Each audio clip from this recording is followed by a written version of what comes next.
ওকে, প্রিয় শিক্ষার্থীরা, তোমরা সবাই ঘুরে দিকে লক্ষ্য করো। ঘুরে একটি সমস্যা দেওয়া আছে, এই সমস্যাটির সমাধান এখন আমরা করবো ইনশাআল্লাহ। দেখো সমস্যাটি কি, দেখো একটি আম দুজনকে সমানভাবে ভাগ করে দেওয়া বলে প্রত্যেকে কয়টি করে আম পাবে। প্রত্যেকে মানে কি, একজনের কয়টি করে আম পাবে সেটি বের করার জন্য বলতে, ঠিক আছে। তো দেখো আজকে আম দুজনকে, ঠিক আছে, কয়জন, কি বের করার জন্য বলছে, কয়টি করে আম পাবে। কি বের করার জন্য বলছে, কয়টি করে আম পাবে।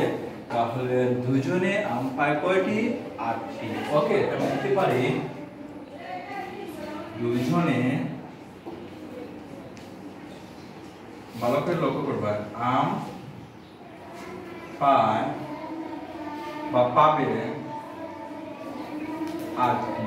ওকে, তাহলে কতজন, মানে প্রত্যেককে কয়টি করে, মানে একজন, ঠিক আছে। তাহলে একজনে আম পাবে, কম হবে না বেশি হবে বলো তো দেখি, কম হবে, কম হলে ভাগ হয়। ওকে, তাহলে 8 ভাগ 2 টি, এবার 8 2 মধ্যে কতবার ভাগ যাবে, 4 বার, 8 দুগুণে 4টি। ওকে, 4টি। হ্যাঁ, তাহলে উত্তর কতটি হলো, 4টি আম পাবে। 4টি আম পাবে। ওকে, হয়ে গেল, ঠিক আছে।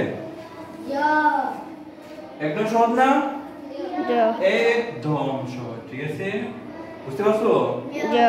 তাহলে যদি বুঝে দেখো তাহলে তোমাদের অনেক অনেক ধন্যবাদ।